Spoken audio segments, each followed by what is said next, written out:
Trades इन्व्हेस्टमेंटच्या 450 कोटींच्या घोटाळ्यात धक्कादायक twist.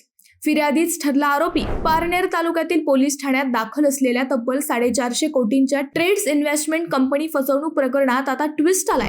सुरुवातीला न्याय मिळावा म्हणून फिर्याद दाखल करणारा एजंट विनोद बबन गाडीळकर अखेर स्वतःच आरोपी ठरलाय. गाडीळकरने सरावात आधी स्वतः फिर्याद दिली. सीईओ अगस्त मिश्रा व संचालक मंडळींवर गुन्हा दाखल झाला, पण चौकशीत पोलिसांना धक्कादायक पुरावे सापडले.